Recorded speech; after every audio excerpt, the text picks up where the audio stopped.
Break के बाद एक बार फिर आपका स्वागत है। आप देख रहे हैं खास खबर और हम चर्चा कर रहे थे राजस्थान भाजपा कार्य समिति की बैठक।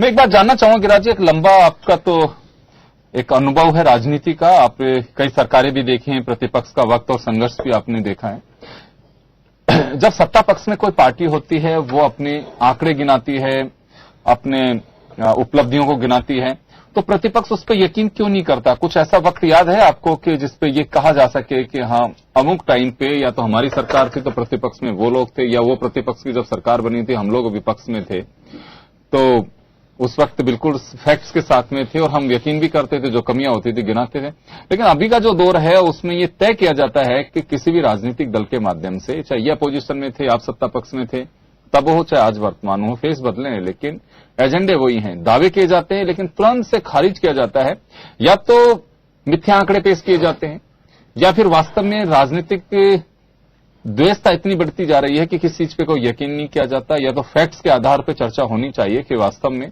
पहले बेशक छोटा पंपलेट हो लेकिन उसमें धरातल की जो चीजें हैं वो देखी जाती थी। अगर कहीं पे छोटा मोटा काम भी हुआ है तो लोग देखते थे, अगर नहीं है तो मना कर देते, स्टेज के बाहर ही कह देते कि आपने काम ही नहीं किया है।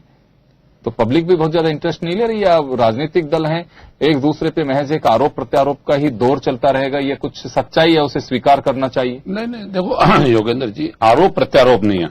प्रजातांत्रिक व्यवस्था में जो चुनी हुई सरकारें होती है वो जनता के हित के काम करती है। हमारी सरकार थी, हमारी सरकार ने जनता के हित में जो निर्णय किए, जो काम किए, सीधा लाभ उस व्यक्ति को मिला जो समाज के सबसे अंतिम पंक्ति में बैठा हुआ था। आज जनता से यदि आप मीडिया से संबंध रखते हैं, कोई मीडिया जाके जनता से सरकार के 3 सालों का और कांग्रेस सरकार के कार्यकालों का विश्लेषण कर ले, तुलनात्मक दृष्टि कर ले, जनता ही तय कर देगी कि 3 साल में सरकार ने क्या काम किया है और हमारी सरकार के काम जो थे वो जनता एप्रिशिएट करती है या नहीं करती है। फिर सबसे बड़ी बात मैं ये कहता हूं कि सरकार ने अभी जो पिछले दिनों अपने मंत्रियों को जिलों में भेजा था, आपने एक मंत्री का उदाहरण दिया, एक नहीं कई मंत्री ऐसे थे जहां जिलों के अंदर इन्हीं के कार्यकर्ता ने सरकार के कार्यों का विश्लेषण किया और रेटिंग की और ये कहा कि जो स्थिति 2013 के चुनाव में कांग्रेस की हुई थी उससे भी ज्यादा स्थिति खराब होगी। आप गलतफहमी में क्यों हो? चुनाव के लिए आपने किया क्या है जो आप ये पूछ रहे हो कि हमारी स्थिति? ये इन्हीं के कार्यकर्ता के शब्द थे, कांग्रेस के शब्द नहीं थे। और सबसे बड़ी बात यह है कि कांग्रेस सरकार की जन कल्याणकारी जो योजनाएं थी, उन योजनाओं को यदि सरकार निरंतर चलाती, वो सरकार की योजनाएं थी, किसी के नाम से योजनाएं नहीं थी, वो सरकार की योजनाएं थी, सिने सिने करके उन सब योजनाओं को बंद कर दिया। उससे जनता के मन में एक बहुत बड़ी पीड़ा है कि सरकार नया तो कुछ दे नहीं पाई। अच्छा, इन्होंने क्या सबसे बड़ा काम ये किया, चाहे इनकी जो योजनाएं नई इन्होंने लॉन्च की वो लॉन्च नहीं की, जो कांग्रेस की योजनाएं जो चल रही थी उन योजनाओं का नाम बदलने का सबसे बड़ा काम सरकार ने किया, जिससे वो योजनाएं जो चल रही थी उन्हीं को हम हमारा नाम दे सकें। आप देखिए राजस्थान के अंदर 265 पंचायत समितियों में सबसे बड़ा काम यह हुआ कि वहां जन सुनवाई के लिए पंचायत समितियों में कांग्रेस ने भवन बनाए राजीव गांधी के नाम से। सरकार की योजना थी, सरकार का पैसा था, चूंकि देश के प्रधानमंत्री थे, इसलिए वो इन्होंने आते ही नया भवन नहीं बनाया पंचायत समिति ग्रामीण क्षेत्रों के लिए, इन्होंने उसका नाम बदल के अटल सेवा केंद्र कर दिया। अटल जी का हम सम्मान करते हैं, देश के प्रधानमंत्री है, बहुत बड़ा उनका देश के योगदान है, लेकिन आप नया काम करके उनका नाम देते ना तो जनता को भी लगता है और हमारे को भी लगता है कि सरकार कुछ अच्छा करना चाहती है। आपने उनका नाम बदल के बहुत बड़ी उपलब्धि की कि राजीव गांधी सेवा केंद्र को अटल सेवा केंद्र के नाम से, यह बहुत बड़ा काम आपने किया 3 साल में। हम कहते हैं हमने कभी 5 साल में ऐसा काम नहीं किया जो आपने किया। ये सब जनता तय करेगी और जनता ने तय किया है। आपने देखा होगा इनके प्रदेश अध्यक्ष अभी गए झुंझुनू में, वहां की स्थिति क्या रही, कितने कार्यकर्ता इनके आए, कितने लोग सुनने के लिए आए, वो सब मीडिया ने बताया। अब ये कहेंगे साहब कांग्रेस आरोप लगा रही है, कांग्रेस कोई आरोप नहीं लगा रही है। कांग्रेस तो आपके कार्यों का जो सरकार में आने के पहले आपने वादे किए थे उनको जनता के साथ खड़ा होके हम आपको याद दिला रहे हैं कि जनता से आपने वादे किए थे, आपके पास शासन है, आप इनको पूरा करिए, आपकी जिम्मेवारी है, जनता आपकी तरफ देख रही है। हम बार बार इनको आगाह कर रहे हैं लेकिन इनके कानों में जू नहीं लग रही है, ये बिल्कुल अहंकार में डूबे हुए हैं। एक छोटा सा सवाल है मनीष जी मेरा आपसे, यहाँ पे एक बात आप लोगों ने हाथ में ली है, इस पर राजनीतिक प्रस्ताव में कहा गया है कि वंचित एवं अल्पसंख्यकों को संबल प्रदान कर सामाजिक समरसता को बढ़ाने की बात कही है। माइनॉरिटीज को लेकर के, माइनॉरिटीज के लोग आप कर रहे होंगे, मैं सरकार की नीयत पर शक नहीं खड़ा कर रहा हूं, लेकिन अभी भी लगातार ये बात कही जाती है कि उनके मदरसाओं पे सरकार ने दखल करके बहुत सारे को बंद करवाया है, जो फंड है उसे कम किया गया है, समय रहते हैं बच्चों और बच्चियों के लिए जो हॉस्टल्स चल रहे हैं गवर्नमेंट की योजना के तहत, उनको रिव्यू नहीं किया गया, तो इस वजह से कई हॉस्टल से बच्चों को बाहर जाना पड़ा, वो बंद के कगार पे हैं।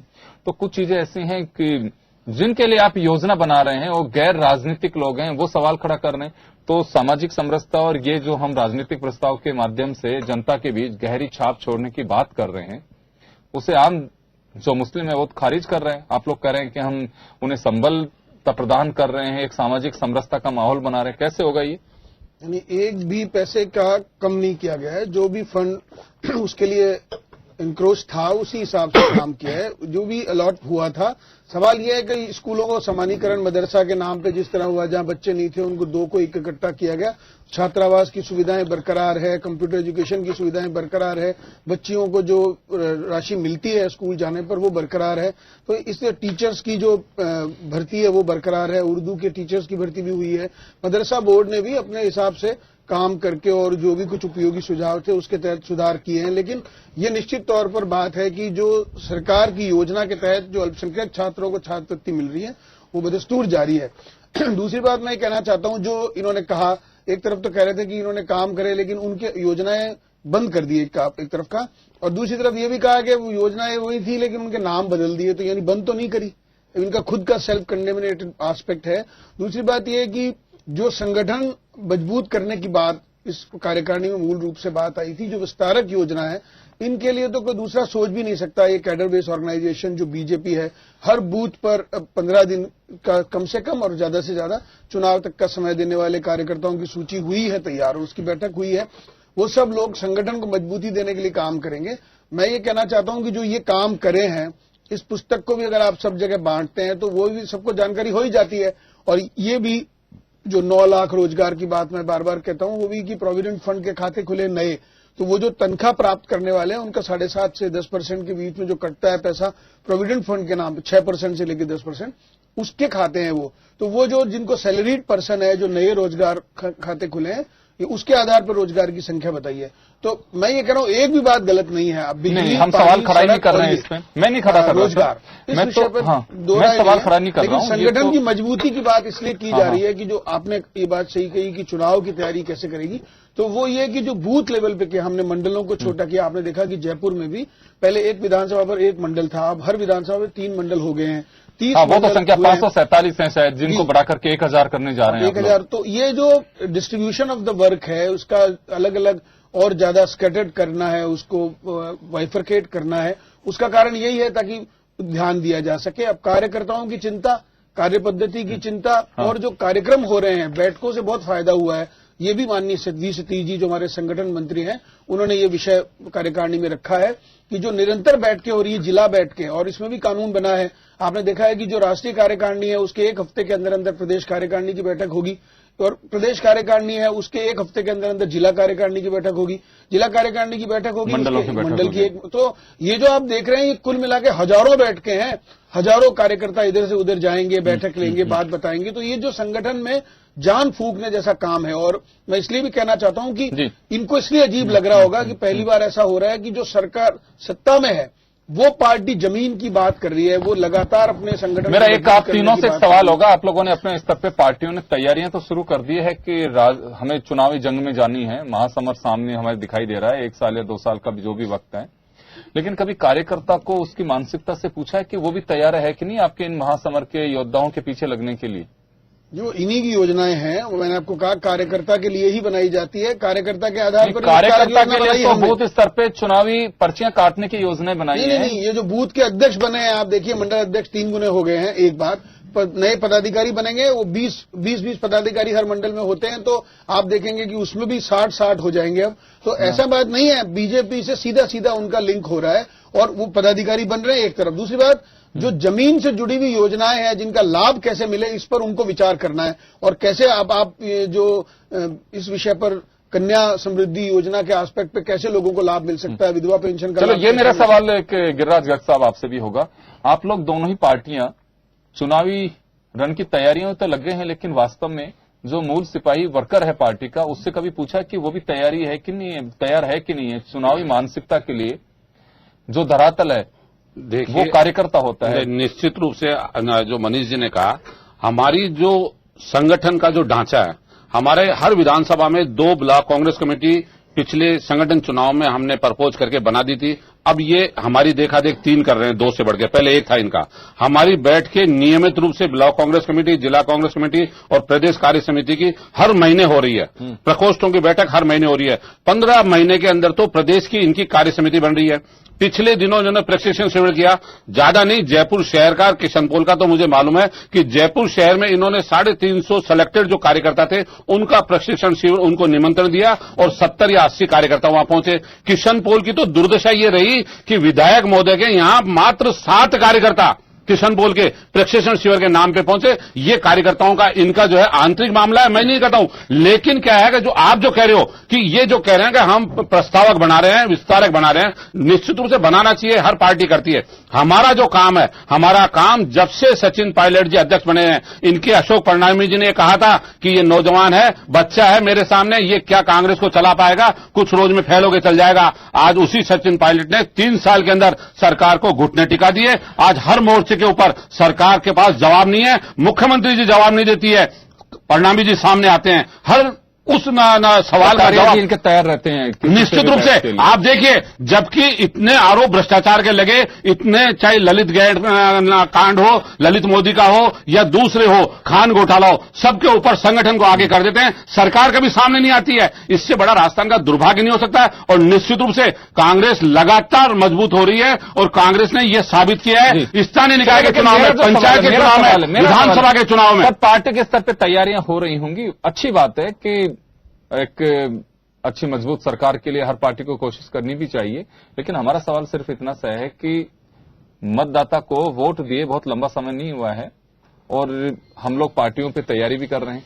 तो मेरा कहने का मतलब यह है कि बूथ स्तर पे वास्तव में ग्राउंड रियलिटी को जानते हुए आप लोग इसको कभी समझने की कोशिश की या पूछा कार्यकर्ताओं से कि आप लोग भी कभी मानसिक रूप से तैयार हो कि नहीं हो, या ऊपर से जो एजेंडा हमने तय कर लिया वो मात्र कार्यकर्ता पे थोपने की एक कवायद होगी, हम एक अपना प्लेटफॉर्म बना करके जाएं, नीचे से नहीं ऊपर से उसको थोपा जाए? नहीं, निश्चित रूप से जो हमारे ब्लॉक कांग्रेस कमेटी की मीटिंग होती है, जिला कांग्रेस कमेटी की मीटिंग होती है, प्रदेश की कार्य समिति की मीटिंग होती है, उनमें हम इसी बात पे चर्चा करते हैं कार्यकर्ता की भावना क्या है, कार्यकर्ता क्या चाहता है, कार्यकर्ता किस तरह से काम करना चाहता है, संगठन को किस तरह से और मजबूत किया जाए। इन सब बातों पर चर्चा करने के लिए हर महीने हमारी मीटिंगें हो रही है लगातार लंबे समय से। ऑल इंडिया कांग्रेस कमेटी का जो निर्देश है, 1 साल के अंदर लगातार बैठ के हो रही है। आपने देखा होगा, नोट किया होगा, चाहे प्रदेश कार्य समिति हो, जिला कार्य समिति हो या ब्लॉक कांग्रेस की कमेटियां हो, सबकी मीटिंग हो रही है। कार्यकर्ता का जो व्यू है वही हम ले रहे हैं। वापस आऊंगा मैं आपके पास में।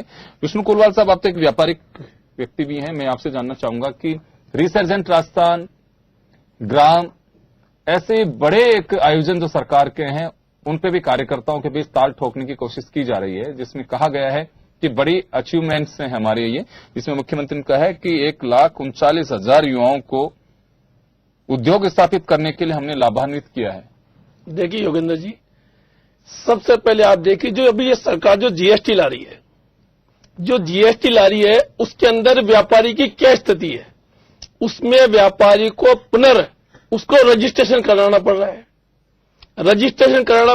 इस समय व्यापारी आर्थिक मद्दी में है पहले ही, मगर उसको रजिस्ट्रेशन कराने के लिए 3,000 रुपए अपने सीए को या वकील को देने पड़ रहे हैं।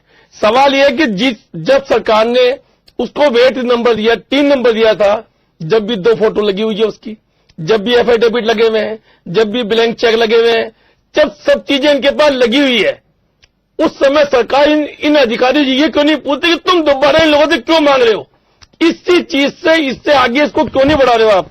मगर सरकार ये देख रही है कि क्या करना है क्या नहीं करना। सवाल है कि जो सरकारी अधिकारी जो कह रहे हैं सरकार उस पर जाती है। सवाल है कि आज व्यापारियों के साथ कितना हो रहा है, जब से नोटबंदी